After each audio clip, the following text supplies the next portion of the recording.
명품 로고를 거꾸로 뒤집어서 모자에 박아서 판매하는 브랜드예요. 이건 어떻게 되나요? 딱 잘라서 말씀드릴게요. 저렇게 하시면 안 돼요. 저기 셋이서 합쳐서 고소를 하면은 이 사람 그냥 파산이에요.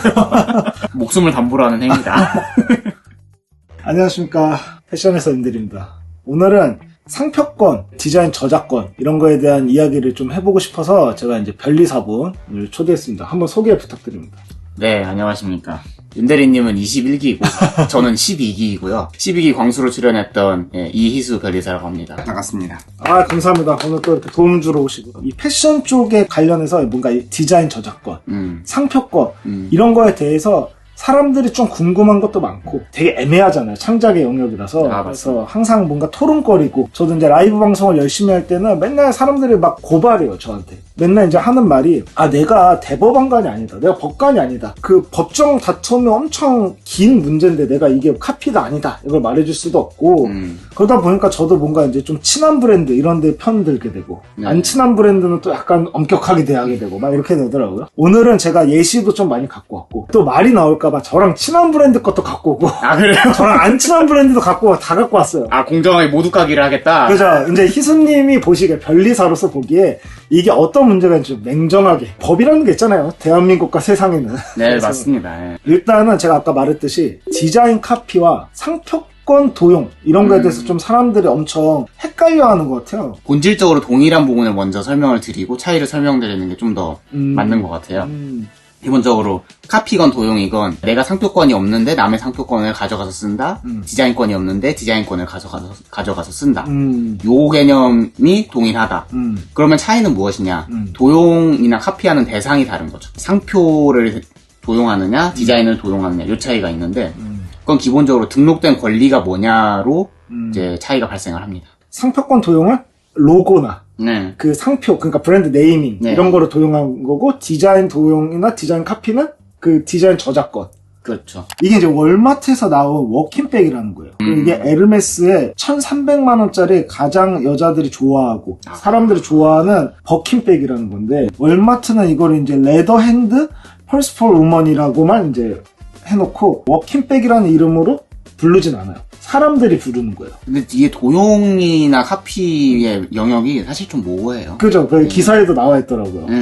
누구나 생각할 수 있는 디자인을 가져가서 쓴 거를 도용이라고 볼 수 있느냐. 그러니까 요 디자인 형태에 대해서 에르메스가 무언가를 이제 신청해서 권리를 갖고 있다면 도용으로 고소를 할 수 있지만, 그렇죠. 또 그것도 법정으로 더 따져야 된다는 거죠. 이게 이제 가방이라는 형태가 워낙 옛날부터 많이 쓰이는 거니까. 네, 여러 가지 디자인이 이제 발달을 했었기 때문에 딱 볼 때는 너무 똑같은데라고 생각할 수 있지만, 그렇죠. 법적으로 또 따지고 들어가면 또 더 다른 얘기가 될 수 있다. 맞습니다. 이런 얘기시죠. 예. 그리고 요거는 이제 저희가 흔히 말하는 나이스 티셔츠. 그리고 요거는 한 인플루언서가 입은 이제 샤넬 가품이거든요. 왼쪽이 진품, 오른쪽이 가품인데, 이것도 구체적으로 따져봐야겠지만 이건 정확하게는 상표권이라기보다는 그 명성을 훼손하는 어떤 패러디 상표라고 볼 수 있겠거든요. 요 나이스는 나이스 같은 경우를 보면은 나이키 그 진품들이 있잖아요. 그 고품질 좋고 근데 그런 걸 저런 허름한 티셔츠에다가 썼다. 신용도가 훼손될 수 있는 그런 상황이 되는 거죠. 이거는 정확히는 상표나 이런 것보다는 부정경쟁 행위 쪽으로 갈 수 있는 여지도 있습니다. 아, 이게 또 이게 여러분 사람 배워야 돼요. 저는 몰랐어요, 이런 거. 요거는요. 요거는 완전히 샤넬의 가품이거든요. 니트. 그러니까 이것도 동일합니다. 샤넬의 그 고급 이미지를 훼손할 수 있는 우려가 있기 때문에 그것도 부정경쟁 쪽으로 갈 수 있는 거고, 샤넬 로고가 상표 등록을 의뢰에 대해서 받았다면 상표권 침해로 청구할 수도 있는 거죠. 그러면 이제 또 두 번째입니다. 패션 쪽은 어쩔 수 없이 일명 좀 저렴한 말로 우라카이라고 하고, 영어로 레퍼런스라고 합니다. 레퍼런스. 이게 이제 디자인 하다 보면 레퍼런스 하는 이미지들을 넣고 제품 개발을 하다 보니까 유사한 것들이 많이 나와요. 근데 이게 이제 어느 정도 유사해야지 처벌할 수 있고, 아니면 뭐 어떤 기준에 있어야지 이게 유사성으로 인해서 처벌받을 수 있는지 좀 궁금하거든요. 이게 이제 왼쪽이 원래 오리지널 노스페이스에서 나온 눕시라는 모델이에요. 국내 어떤 브랜드가 요거를 비슷하게 만든 거죠. 그리고 요거는 이제 오른쪽이 프라다 백이고, 왼쪽은 이제 국내 대기업 브랜드에서 나온 건데, 니트 같은 경우도 오른쪽이 일본 브랜드입니다. 그래서 1년 전에 먼저 나온 건데, 왼쪽이 이제 국내 브랜드인데 일본 브랜드를 보고 비슷하게 된 거죠. 참고를 해서. 그러니까 이런 경우 처벌을 받을 수 있는지. 저 디자인이 자기들이 오리지널하게 만든 건지 그거에 따라 달라지거든요. 오리지널하게 만든 거면은 저거는 침해로 볼 여지도 있는 거고. 그러니까 디자인 권리가 등록됐다는 전제 하에 말씀드리는 겁니다. 아까 말씀드렸지만 디자인은 되게 디테일한 부분까지 디자인을 할 수 있는 거기 때문에 디자인의 유사는 기본적으로 범위가 되게 좁다고 보시면 돼요. 유사하다고 보려면 진짜 디테일 하나하나까지 다 똑같아야 된다는 다 거죠? 따져야 돼요. 요거 같은 경우는 여기 라벨이 있으니까 다른 거라고 볼 수도 있는 여지가 있다는 거죠? 법적으로 다 따지면 그리고 색깔이 그 목 칼라 부분이 약간 다르잖아요. 그렇네요. 그러니까 색채 배치가 이 노스페이스의 어떤 그 디자인 아이덴티티라고 보면 그것까지 따져서 이 디자인 배치가 비유사다 이렇게 볼 여지도 있는 거죠. 이게 진짜 쉽지 않군요. 그 디자인 유사. 근데 사실 저도 보면 사실 패딩이라는 게 여기서 또 얼마나 벗어나겠어요. 그러니까요. 네. 그러니까 디자인은 되게 디테일한 부분까지 따져서 비유사 유사 여부를 판단하는 거죠. 이게 쉽지 않은 거다. 예. 사람들 보기에 느낌으로 비슷하다고 해서 뭔가 이제 카피라고 매도할 수도 없는 거고 확정 지을 수도 없는 거고 이것도 이제 국내 브랜드가 오른쪽이 핀터레스트 이미지고 이걸 갖고 와서 본인들 브랜드 로고를 이렇게 넣어서 판매한 거예요. 근데 요거는 제가 이제 현업자로 봐도 디자인 카피라고 볼 수 있는 건 조금 애매하긴 하거든요. 기본적으로 문자가 달라지기 때문에 이걸 디자인 카피라고 보기는 쉽진 않을 것 같아요. 이미지는 그냥 디자인 자체거든요. 근데 이걸 어떤 물품에 적용하냐라는 건 다른 문제가 되는 겁니다. 그래서 이게 만약에 티셔츠나 모자 이런 데 적용된 상태에서 다른 사람이 그 물건을 보호하면은 문제가 될 수도 있는데 단순 이미지이기 때문에 소비자들이 보기에 너무하다라고 생각하실 수 있지만 뭐 법적으로는 문제가 없다. 그런 거죠. 물론 이건 전부 다 이제 판례를 따져봐야 되는 부분이고 이제 이건 개인적인 의견이라는 거 말씀드립니다. 지금 희수님이 어떤 뭐 법적으로 명쾌하게 따지는 게 아니고 그냥 도움을 주고자 하는 거니까 그렇게 보시면 될 것 같습니다. 저도 판사 아닙니다. 저도 법관 아니에요. 요것도 이제 구찌가 먼저 나왔고 그 다음에 돌체앤가바나에서 딱 봐도 뭔가 유사하지만 아까 말씀하신 것처럼 동물도 다르고 얘는 왕관을 쓰고 있고 요것도 이제 어떤 브랜드의 선글라스인데 크리스찬 디올에서 이거를 이제 다음 연도에 비슷하게 낸 건데 티셔츠랑 선글라스의 디자인 할 수 있는 요소가 여기저기 다르거든요. 근데 그런 것까지도 판례에서는 좀 검토를 해줍니다. 티셔츠는 그 전면부의 패턴이나 이런 것들을 다 디자인 요소로 할 수 있는데 선글라스는 해봤자 선글라스 테잖아요. 그러면 선글라스 테에 어떤 식의 디자인을 하느냐 현업자들은 그 정도 디자인은 일반적으로 할 수 있느냐 그런 것들을 이제 다 구체적으로 판단을 하는 거죠. 지금 같은 경우에는 티셔츠 쪽은 디자인 패턴이 되게 다르기 때문에 비유사한 여지로 볼 수도 있지만 선글라스 쪽은 위에 테 이런 것들의 배치가 좀 비슷하다고 볼 수 있죠. 물론 그 상표가 다 다르기 때문에 다른 상표를 쓰고 있다라는 걸로 벗어날 수도 있겠지만 이게 진짜 쉽지 않군요. 근데 이제 패션이라는 산업이 1년에도 막 거의 300스타일 그러니까요. 1년이 아니죠. 한 시즌에 300스타일 이런 게 나오니까 이런 걸 다 등록할 수도 없는 거고 디자인 맞습니다. 등록을 이걸로 또 시시비비 다 법정 다툼을 할 시간이 없으니까 그냥 넘어가는 거죠. 네. 요거는 한번 제가 갖고 온 건데 아까 보여드렸던 에르메스 버킨백을 차용한 이제 나밀리아라고 신진 브랜드인데 요거는 이제 에르메스가 고소를 했다고 하더라고요. 그래서 이제 상표권 침해로 고소했지만 법원에서는 이제 나밀리아 의류가 에르메스의 그런 사회적 지위를 훼손시키지 않고 그 사람들이 좋아하는 명품, 사람들이 다 선망하는 브랜드라는 걸 이용한 창작물로 인정해서 에르메스가 패소했다고 하더라고요. 요걸 만약에 케이스를 맡으신다면 고소하는 쪽에 서시겠어요? 아니면 그 고소를 당한 쪽에 그걸 맡는 게 승리할 확률이 크다고 생각하세요? 변리사 입장에서는 돈 주는 사람 편에 서야죠. 여기 안 실었지만 에르메스가 버킨백으로 누가 NFT를 코인을 팔았는데 그거는 또 승소했다고 하더라고요. 예, 그거는 이제 다른 얘기예요. 그러니까 버킨백, 그러니까 가방이란 그 형체가 동일한데 그게 현실 가방이냐 가상 가방이냐 그 차이였거든요. 변리사 업계에서는 되게 큰 이슈였고 실제 가방의 어떤 만큼의 가치를 지니고 이제 창작물로 인정되진 않는다. 그렇게 이제 에르메스 선을 들어주었던 그런 사례가 되겠습니다. 그래서 아까도 뭐 가볍게 얘기했지만 상표권의 개념에 대해서 다시 한 번만 좀 얘기해 주실 수 있나요? 상표라는 거는 기본적으로 상품의 표지, 뭐 문자, 로고, 도형, 뭐 3D 형상, 그다음에 요즘에는 소리, 냄새까지도 그런 걸로 될 수 있거든요. 그러니까 누군가의 상품으로 인정될 수 있는 모든 요소를 그 상품에 대해서 등록을 받은 것이다. 어쨌든 권리를 보호받으려면 상표권을 등록을 해야 되는 거죠? 그렇죠. 그래서 소리나 이런 것도 상표권을 등록할 수 있다는 말씀이신 거죠? 예, 실제로 CM송 같은 것들, 뭐 팔도 비비면 CM송 같은 것들 뭐 아시겠지만, 예, 오른손으로 비비고 왼손으로 비비는 그것도 등록이 된 사례가 있습니다. 그럼 향은 어떻게 하는 거예요? 저도 처음 듣는 거라서. 향도 그 CM송이랑 비슷하다고 생각하시면 돼요. 이거는 크리스티안 디올 향이다, 뭐 에르메스 향이다 이런 게 인식이 되면 그때 상표 등록을 신청해서 등록받을 수 있습니다. 그렇게 상표권 등록하는 데는 좀 시간이 오래 걸리나요? 오래 걸리죠. 이건 누구나 쓸 수 있는 상표거든요. 사실 디자인 패턴도 비슷해요. 가장 이제 알기 쉬운 예로 하리보 그 젤리의 골드 버전? 예, 금박 포장지라고 해야겠죠. 그 색깔이 우리나라에서 상표 등록을 받은 유일한 색채 상표거든요. 그러니까 기본적으로 색깔도 일반적으로 누구나 쓸 수 있게 허용을 해주는데 그게 젤리에 대해서는 이게 10수년간 쓰니까 하리보 걸로 인정이 됐다. 그렇게 돼서 상표 등록을 받은 그런 케이스입니다. 그래서 이제 상표권에 관련된 좀 케이스들을 몇 개 갖고 왔어요. 저도 궁금한 거. 이거는 이제 국내 브랜드인데 네. 명품 로고를 거꾸로 뒤집어서 모자에 박아서 판매하는 브랜드예요. 이건 어떻게 되나요? 딱 잘라서 말씀드릴게요. 저렇게 하시면 안 돼요. 이렇게 하면 안 되죠. 안 돼요. 예. 저거 문자가 너무 똑같잖아요. 예, 완전 똑같은 거고 이것뿐만 아니에요. 세상의 모든 명품 브랜드들과 나이키 뭐 이런 데 다 박아서 쓰거든요. 저거 만드신 분 고소당하면 몇십억 날릴 것 같은데.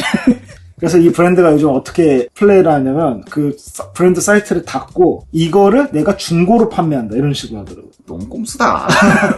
오프라인 매장에서 판매하는 거라도 실물 모자가 딱 있잖아요. 네. 이거 누가 팔았냐 딱 하면은 걸리거든요. 저기 셋이서 합쳐서 고소를 하면은 이 사람 그냥 파산이에요. 인스타로 판매하거든요. 그래서 인스타는 더 위험한데. 그래요? 그건 증거자료가 확실히 남잖아요.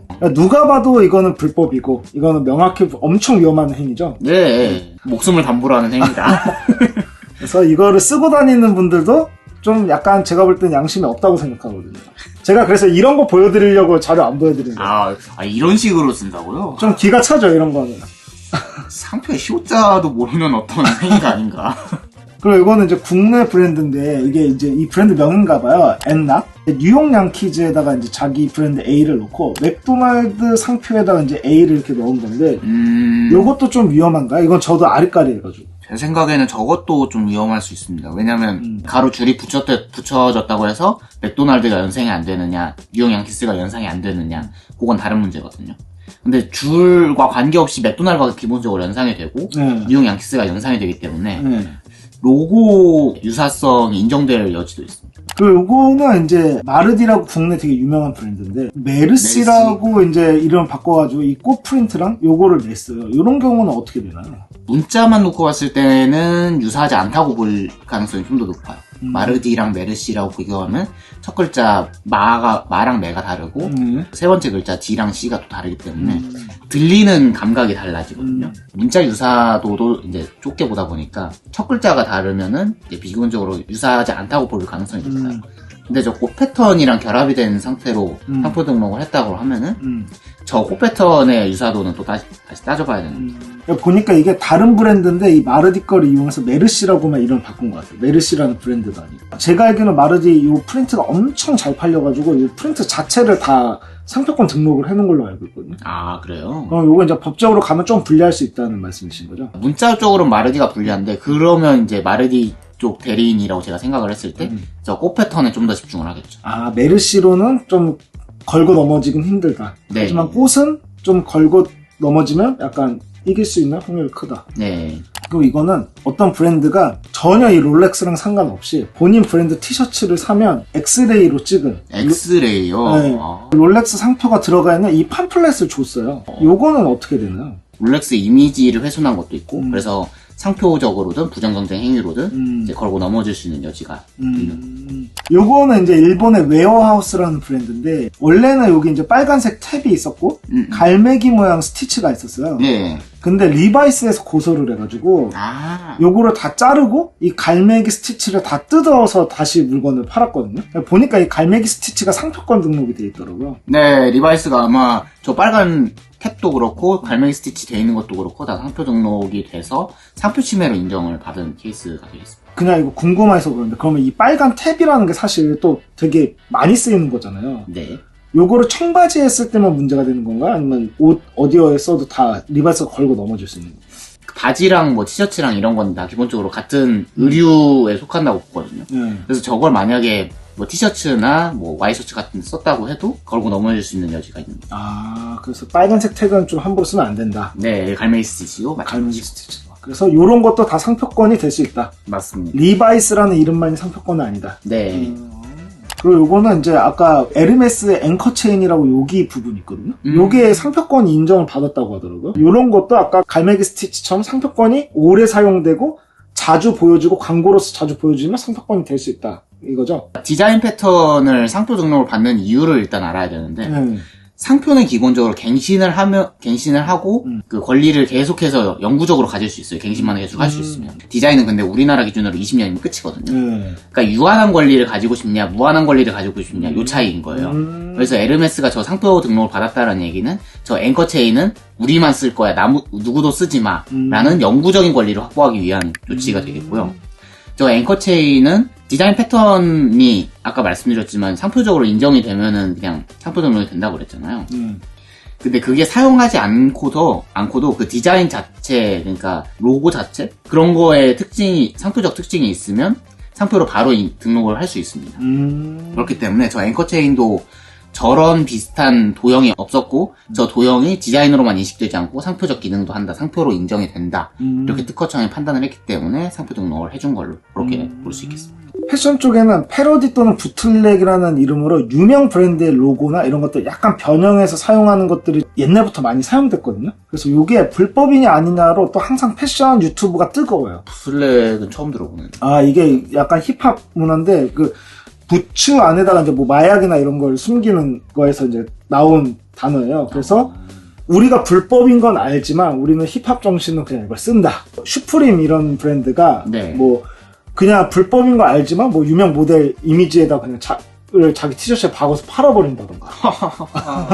뭐 그런 건데 한번 패러디나 부틀렉이라는 이름으로 그 유명 상표를 사용하는 거는 어떻게 되나요? 법적으로는? 패러디 부틀렉은 기본적으로 그 상표를 똑같이 쓰는 경우도 있을 것이고 상표를 좀 변형해서 쓰는 경우도 있을 것이거든요. 디자인도 마찬가지고 권리의 측면에서 보면 그 상표랑 유사하냐 디자인이랑 유사하냐 그 수준? 그걸 따라서 이제 상표권 침해냐 디자인권 침해냐를 인정할 수 있는데 기본적으로 유사도가 현저히 낮다. 그러니까 되게 멀리 떨어져 있는 상표나 뭐 디자인을 쓴다. 그러면 상표권 침해, 디자인권 침해로 보지 않을 여지도 있습니다.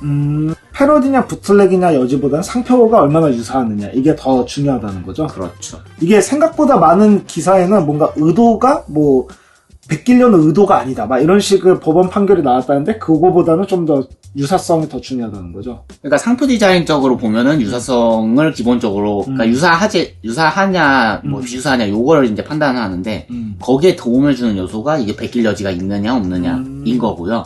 사실 요런 거는 이 상표 디자인보다는 부정경쟁 행위 쪽을 이제 민사로 걸고 넘어질 수도 있거든요. 근데 그 부정경쟁 행위에서 가장 중요하게 생각하는 게 의도예요. 그러니까 타인의 성과를 도용했냐 안 했냐 그걸 이제 따지거든요. 근데 그거의 판단 요소 중 하나가 상표 유사인데 그거 말고도 이제 다른 요소들이 있는 거죠. 의도나 뭐 사용 태양이나 이런 것들. 요거는 이제 에어조던 1이라는 모델인데 미국 그 스트릿 브랜드가 요걸 이렇게 낸 거예요. 그래서 자기네 로고를 박았는데 요런 경우는 어떻게 되나요? 위치가 너무 똑같죠? 위치가 너무 똑같아서 부정경쟁 행위 쪽으로 볼 수도 있을 것 같아요. 다른 디자인이 같고 저것만 바꾼 거잖아요. 그리고 저거 바꾼 것도 마지막 끝 처리만 살짝 화살표를 바꾼 거. 그 정도로 이제 부정경쟁이 아니다, 도용을 하지 않았다라고 보기에는 좀 무리가 있는 거죠. 그리고 이것도 신발인데 나이키의 이지라는 모델이고 여기 브랜드에서 좀 통통하게 바꿔서 귀엽게 된 거예요. 막 물음표도 달고. 요거는 조금 피해갈 수 있을 것 같네요. 그렇죠. 그러니까 신발 브랜드 디자인은 기본적으로 저런 디자인도 많이 있잖아요. 그러면 신발 디자인을 가지고 뭔가 걸기는 쉽지 않고, 그러면 나이키 브랜드를 쓰느냐, 아니면 나이키 브랜드의 어떤 성과를 도용했냐 이렇게 이제 판단을 해야 되는데 물음표 붙인 걸로 인해서 쉽지 않을 것 같아요. 너무 그 나이키 수시 로고랑은 또 너무 다르니까 색깔도 다르고 그죠? 크기도 다르고. 이게 진짜 어렵네요. 그리고 이거는 이제 할리 데이비슨이라고 이제 오토바이 브랜드의 로고인데 요거를 일본의 이제 세인트 마이클이라는 브랜드가 이렇게 이제 자기네들 패러디한 거예요. 네이밍을 바꾸고, 요거는 이제 또 국내 브랜드가 유튜버랑 콜라보를 해서 할리 데이비슨 로고를 이렇게 이용해서 요걸 만들었는데, 요런 거는 어떻게 되나요? 요런 거는 걸리나요? 저거 비슷한 상표 판례가 하나 있거든요. 그 무지개처럼 원 3개 있는 거 있잖아요. 노스페이스. 네, 노스페이스 마운틴이요. 네. 그 로고랑 문자 배치를 비슷하게 해서 그 원 3개 하고 그다음에 다른 문자를 쓴 게 있었는데, 그 두 상표가 유사하다는 판례가 있어요. 기본적으로 전체 외관이 유사해서 둘이 유사하다라고 봤거든요.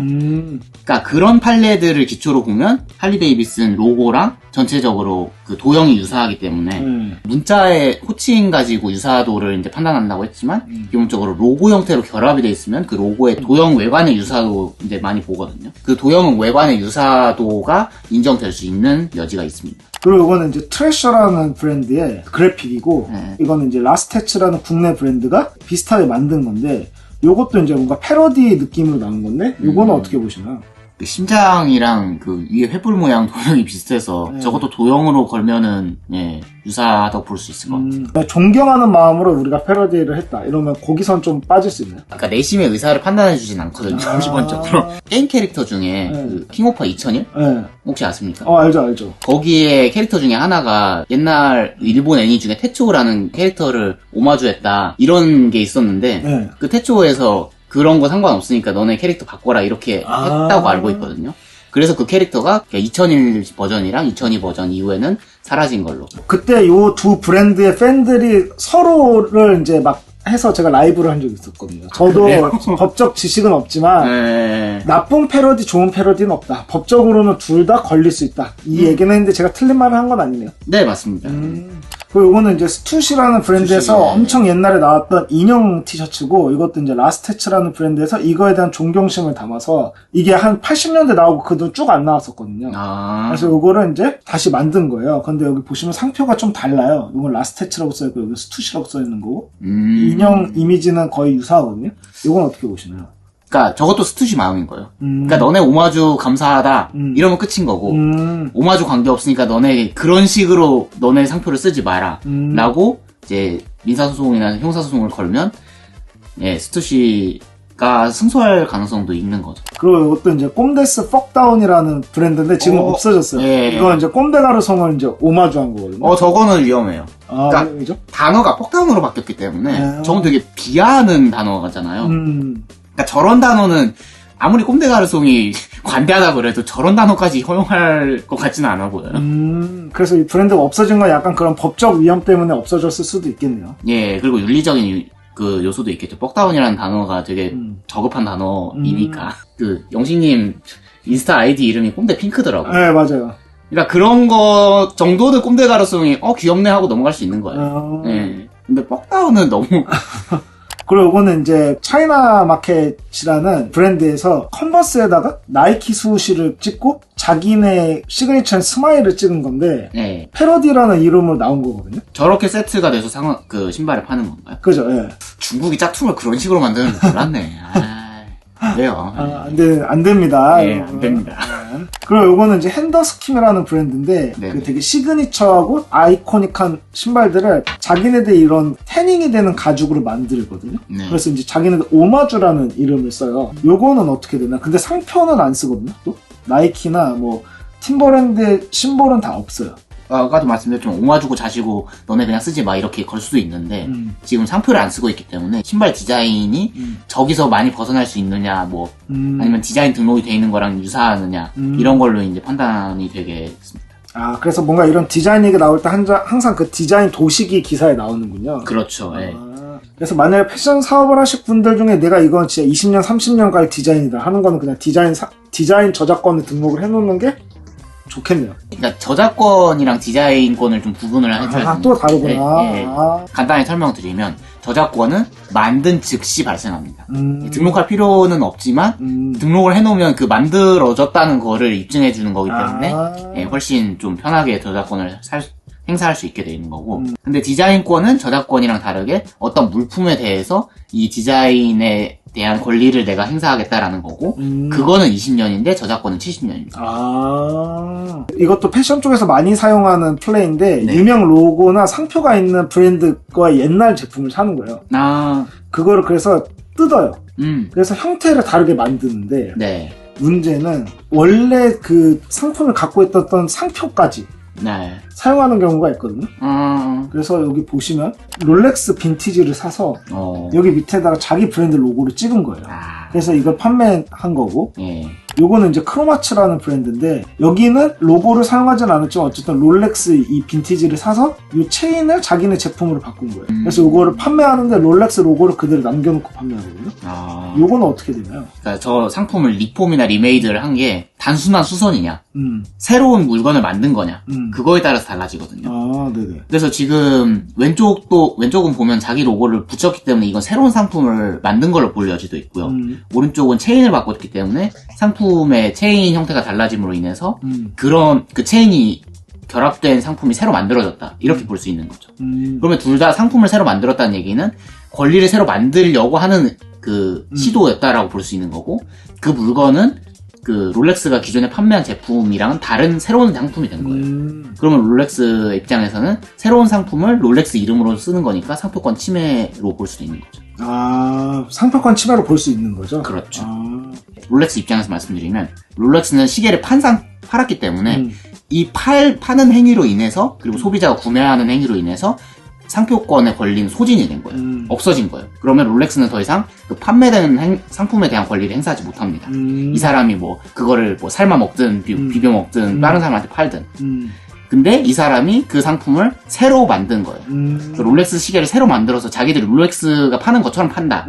그러면 그때는 소진이 되지 않은 새로운 권리가 생기는 거죠. 그 시계에 대한 권리. 그러면 롤렉스 입장에서는 자기들의 시계에 대한 상표권을 이 시계에 대해서 행사할 수 있는 거죠. 그게 권리 소진 이론의 기본이라고 생각하시면 돼요. 그래서 둘 다 엄밀히 말하면 안 되는 거다. 크로마츠도 안 되고 여기도 안 되고. 네, 새로운 상품으로 탄생했기 때문에. 요것도 리메이드라고 명시를 해놓거든요. 자기네들이 빈티지 롤렉스를 사서 이렇게 심볼을 박은 거다.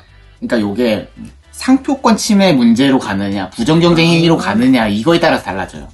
상표권 침해 문제로 가면은 아까 말씀드린 새로운 상품을 만들었느냐 이걸로 이제 적용이 되는 거고 부정경쟁 행위로 가면은 이게 부정경쟁 행위냐 아니냐로 판단을 하거든요. 그 과정에서 리메이드 제품이냐 아니냐를 표시를 해놓으면 부정경쟁 행위는 아니다 이렇게 얘기할 여지가 충분히 있는 거죠. 그리고 이것도 이제 크로마츠라는 브랜드인데 리바이스 제품에다 이렇게 자기네들 가죽 패치랑 이 실버만 붙여서 파는 거예요. 근데 리바이스 태그는 그대로 남아있고 갈매기 스티치도 다 남아있고 요것도 안 된다. 원래는. 요것도 마찬가지입니다. 이것도 이제 폴로라는 브랜드의 셔츠를 사서 파이렉스라는 자기네 로고를 찍어서 판매했던 거거든요. 그것도 안 되고. 그래서 이제 올드파크라는 브랜드는 리바이스를 이렇게 리폼하는데 보시다시피 이렇게 레드 책을 자르고 이 리바이스라는 로고가 나온 거예요. 흰색 페인트 칠을 칠해요. 요것도 안 되는 건가요? 갈매기 스티치는 빼더라도? 저거는 글쎄요. 리바이스에서 우리 상품을 왜 이렇게 훼손했냐 이렇게 도의적으로 얘기할 수 있을지 몰라도 법적으로는 쉽지 않을 것 같아요. 그래서 이렇게 리메이드를 하려면 이렇게 기존 상표를 가려야 된다. 기존 상표를 가리든 이게 리폼 제품이거나 리메이드 제품이다라는 걸 표시를 하든. 표시를 하긴 하거든요. 리메이드라고. 그러면 좀 벗어날 수 있나요? 그러면 다퉈볼 여지는 있는 리바이스 로고가 있어도? 그리고 이것도 이제 갤러리 디파트먼트라는 브랜드에서 빈티지 카라트 바지를 사서 이렇게 로고를 지운 거예요. 지어서 자기네들 여러 개의 바지를 붙여서 다른 핏의 바지를 만든 거거든요. 그럼 이것도 벗어날 수 있는 거죠. 로고를 안 썼으니까 카라트에. 네. 로고적으로는 그렇습니다. 로고적으로는 그렇다. 그러면 아까 이제 저희가 많은 경우를 봤잖아요. 상표권을 위반한 경우들이. 그런 경우 좀 처벌이 어떻게 되나요?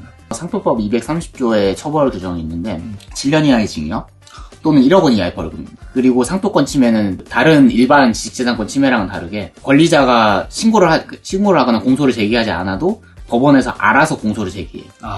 그러니까 비친고죄라고 하거든요.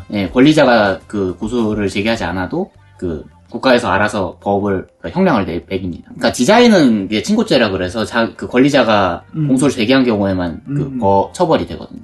그러면 아까 그 대표적인 경우 있잖아요. 모자. 브랜드 로고 거꾸로 하는 거. 그런 경우 처벌을 어디까지 받을 수 있을까요? 그게 처음이냐? 아니면 뭐 지속적으로 해온 그런 그 침해 행위 사실이 있느냐? 그거에 따라서 달라지겠죠. 그래서 여러분 상표권이나 이런 거는 좀 사용하실 때 많이 알아보셔야 된다. 패션 쪽에서 영화나 애니메이션, 앨범 커버 이런 것들을 그냥 사용해도 되나 보다 하고 사용하시는 분들이 좀 있어요. 저랑 친한 브랜드 것도 갖고 왔는데 어쨌든 이게 제가 뭔가를 공격하자는 게 아니고 이게 사람들끼리 서로 너무 말이 달라요. 라이브에서 된다 안 된다. 그래서 좀 이참에 확실히 하고 가자는 거니까 네. 보시면 될 것 같고, 요거는 이제 정식 콜라보입니다. 언더커버라는 브랜드가 스페이스 오디세이라는 영화와 정식 콜라보를 한 거고, 시계테어 브랜드랑 정식 콜라보를 해서 그 영화 속 한 장면을 옷에다 이렇게 넣은 거거든요. 이런 거는 당연히 문제가 없는 거죠. 그렇죠. 정식 콜라보고 계약을 했을 거니까. 그리고 여기는 이제 영화 레옹 배우의 얼굴을 넣고, 여기 이제 마이클 타이슨의 이미지를 사용한 건데, 이런 경우는 이제 정식 콜라보는 아니었거든요. 이건 어떻게 되나요? 글쎄요, 레옹은 그래도 레옹 감독이 됐건 장르노가 됐건 자기 이미지를 왜 쓰냐라고 뭐 추궁할 수도 있겠지만 영화 저작권의 침해냐라고만 봤을 때는 쉽지는 않을 것 같네요. 타이슨은 저거 타이슨이 뭐라고 할 것 같은데? 아, 그래요? 무는 이미지 아니에요? 네, 근데 이게 그렇죠. 아마 뭐 좀 유명한 이미지인가 봐요. 애기 이렇게. 그냥 스냅 사진 같은 건데 스냅 사진에도 저작권이 있을 수 있나요? 네, 가능합니다. 네, 사진 찍은 원작자의 저작권으로 인정이 됩니다. 저작권 위반이냐 아니냐를 따지는 거는 그러니까 원칙적으로는 저작권 위반이에요. 아, 원칙적으로는? 원칙적으로는 위반인데 이제 판례가 어떻게 보냐면 공표된 저작물을 인용한 거냐, 원작의 시장 가치에 영향을 미치지 않을 정도로 공정하게 이용을 한 거냐, 그다음에 목적과 분량이 어떻게 되느냐, 이런 것들을 좀 판단을 합니다. 그래서 지금 같은 경우에는 장면 하나 그냥 딱 한 거니까 레옹이나 뭐 장면호 배우의 이미지를 훼손시킬 정도는 아니잖아요. 저 정도는 인정될 수 있는데 저 마이크 타이슨은 권투 선수의 이미지를 훼손할 수 있기 때문에 저거는 문제가 될 수 있다. 그래서 이것도 그 말이 많이 나왔거든요. 그러니까 요 브랜드를 좀 미워하는 분들은 막 신고할 거다 내가 이랬는데, 어떤 물건을 본 사람이 나 이거 말이 안 돼 신고할 거야 해서 신고할 수 있나요? 이거를? 뭐 저작권도 신고할 수 있습니다. 아, 그러니까 저작권의 당사자가 아닌 사람도? 당사자 아닌 사람도. 브랜드가 됐건 경찰한테 됐건 이걸 제보를 하면 그 브랜드가 알아서 할 거예요. 왜냐면 아까 계속 말씀드리지만 오마주냐 뭐 패러디냐 이런 걸 용인하는 건 다 권리자 입장이거든. 그러니까 너네 써도 상관없다. 그러면 이제 상관없는 거고. 신고는 할 수 있지만 어쨌든 법적으로 들어가려면 그 원작자나 그 권리를 갖고 있는 사람이 그쵸. 조치를 취해야 된다는 거죠. 네. 아키라라는 애니메이션 아시죠? 네. 거기 워낙 유명한 장면이고, 이것도 핑크 플로이드라는 그 가수의 워낙 유명한 이미지인데, 이베이 같은 데 보면 이런 걸 이제 그냥 자기네들 티셔츠에다가 프린트해서 파는 경우들이 있어요. 네. 이거는 어떻게 되나요? 아키라 저 이미지는 저 애니메이션에서 되게 핵심적인 이미지인가요? 네, 엄청 핵심적인 이미지. 그러면 예. 문제 삼을 수도 있겠네요. 아키라 애니메이션 제작자가. 핑크 플로이드는 근데 저게 앨범 커버라고 했잖아. 네. 그러면 그 앨범이 얼마나 팔렸냐에 따라서 달라지거든요. 엄청 많이 팔렸던 앨범. 그러면 예, 핑크 플로이드한테 일단 사죄를 하시고. 근데 저도 옛날에 그 앨범 커버 콜라보를 해서 이제 회사 법무팀하고 얘기를 많이 했는데, 네. 이게 또 이 앨범 커버의 저작권을 갖고 있는 사람하고 합의를 해야 된다고 하더라고요. 핑크 플로이드랑 해야 되는 게 아니고. 그쵸. 그 커버를 만든 사람은 또 따로 있으니까. 네. 그래서 엄청 복잡하더라고요. 이 음반 콜라보 하는 게. 네. 그 옛날 가수들은 이거 누가 그렸는지 자기네들이 모른다. 이런 경우가 많아서. 맞아. 저작자 미상인 네. 많죠. 내 앨범 커버인데 뭐 나랑 하면 되지 이러는데 막 그걸 또 찾아야 된다고 하더라고요. 누가 했는지 명확하게. 네. 그러면 이런 영화 장면이나 애니메이션 장면을 내가 정당하게 활용하고 싶다 할 때는 어떤 방법이 있나요? 전혀 문제 없이 활용하려면. 가장 바람직하게는 원작자, 아까 말씀드린 대로 앨범 저작자나 뭐 저 아키라 제작자나 그런 애니메이션 조작자 이런 분들의 허락을 받고 허락한 출처를 표시해야 돼요. 그 요즘에 다른 예능 방송 화면들 보면 어떤 장면 써놓고 출처 어디 이렇게 다 표시하잖아요. 맞아요. 그러니까 그런 게 그 저작권 침해를 피하는 그런 식의 이제 시도라고 볼 수 있겠습니다. 옛날부터 하고 싶었던 그런 플레이가 있는데, 네. 8월의 크리스마스에서 한석규 씨가 입은 체크 셔츠를 그냥 똑같이 만들어서 팔고 싶거든요. 근데 그거를 만들었어요. 네. 근데 그 제품 설명서에 네. 그 영화 장면을 하나 넣어놓고 내가 8월의 크리스마스를 좋아해서 여기서 한석규 님이 입은 셔츠에서 영감을 받아서 만들었다 라고 하면 문제가 생기나요? 근데 그 셔츠를 입은 장면이 자주 나오느냐 뭐 몇 장면밖에 안 나오느냐 그거로 이제 판별이 될 것 같아요. 몇 장면밖에 안 나오긴 해요. 그게 막 엄청 중요한 셔츠는 아니거든요. 그러니까 중요한 셔츠가 아니면 그 아까 말씀드린 대로 목적과 분량이라고 그랬잖아요. 그 셔츠를 입었을 때마다 중요한 사건이 나느냐, 중요한 사건이 안 나느냐, 그걸로 이제 그 수요자들 인식이 달라지기 때문에. 상품 설명을 안 적어놨어요. 8월의 크리스마스라는 거. 그냥 파란색 체크 셔츠거든요. 아, 예. 그걸 만드는 것 자체는 문제가 없죠. 예, 상관없죠. 어쨌든 영화를 내가 썼다고 상품 설명을 쓰려면 그 목적과 분량? 네. 그게 조금 따져봐야 된다. 네. 그래서 제가 그걸 하려고 영화사에 연락을 하고 막 이랬었는데 그쪽도 잘 모르더라고요. 협찬사랑 연락을 해야 되지 않을까? 그죠, 그렇죠. 네. 그래서 아까도 얘기했지만 예를 들어 상표권과 저작권 위반을 내가 발견했다. 소비자로서. 어떻게 해야 될까요? 사람들 유튜버한테 일러 바치거든요. 그 유튜브 말고 인터넷 쇼핑몰에 이런 거 지식재산권 침해 신고센터가 있어요. 만약에 온라인 쇼핑몰에서 발견했다. 그럼 침해 신고센터에 제보를 하시고 아니면 경찰한테 신고를 하시고 원 저작자한테 제보를 하시면 됩니다. 예. 여러분 유튜버한테 말해봤자 소용이 없습니다. 그 유튜버가 대신 신고해줄 거 아니잖아요. 그러니까 마지막으로 변리사로서 상표권과 그 저작권에 대해서 당부의 말씀 이런 거 좀 해주실 거 있나요? 제작자한테 상표권, 저작권이 중요하지 않은 권리는 아니에요. 그러니까 중요한 권리인 이유가 그 권리를 가짐으로써 나는 쓸 수 있고 남은 쓰지 못하게 하는 효과가 있거든요. 없으면 크게 피를 볼 수 있는 권리이기 때문에 이 상표권은 무조건 가지고 계시는 게 좋다라고 말씀을 드리겠고, 저작권도 현대는 문화와 트렌드의 세상이거든요. 만들면 생기는 저작권을 간과하고 넘어갔다가 그 저작권 때문에 피보는 경우가 요즘에 많이 있습니다. 그리고 오히려 그런 형체가 없는 권리들일수록 권리를 행사할 수 있는 범위가 넓어요. 예를 들면 버버리 체크무늬, 네네. 그거 최근에 이제 교복에 쓰지 마라 이렇게 나왔잖아요. 네네. 그것도 버버리가 상표 등록이 돼 있어서 이 상표권에 기초해서 너네 쓰지 마라 이렇게 된 거거든요. 지식재산권은 활용할 수 있는 그런 범위가 넓어지기 때문에 지식재산권의 가치를 무시하지 마시고, 내가 확실하게 가지고 있는 권리에 기초해서 업무를 한다, 뭐 사업을 한다, 이렇게 이해해 주시면 감사하겠습니다. 그 상표권이나 저작권 등록으로 인해서. 저도 이제 마지막으로 좀 말씀드리자면, 이게 어쨌든 어떤 브랜드의 시시비비를 따지자고 하는 게 아니고, 그러기 위해서 제가 모든 헤일 브랜드, 명품 브랜드, 그리고 뭐 저랑 친한 브랜드, 저랑 안 친한 브랜드 다 갖고 왔거든요. 이게 저도 말들이 너무 많으니까 이참에 한번 좀 정리를 하고, 네. 앞으로 좀 생길 문제나 이런 것들을 인지하고 이 콘텐츠로서 패션 산업이 좀 부정적인 버즈가 없이 됐으면 좋겠다는 거에서 찍은 거니까, 네. 좀 재밌게 봐주시고 참고를 유익하게 해주시면 좋을 것 같습니다. 네, 사업하시는 분들 많이 참고해 주십시오. 그래서 저희 변리사 희수님에게 뭐 나중에 이제 뭐 인스타나 이런 걸로 뭐 귀찮게 문의하지 마시고 정식으로 한번 의뢰를 하셔도 좋을 것 같고, 그리고 또 주변에 좋은 사람 있으면 저희 희수님 소개팅 부탁드립니다. 감사합니다. 수고하셨습니다. 감사합니다. 저희 맛있는 거 먹으러 가시죠. 네.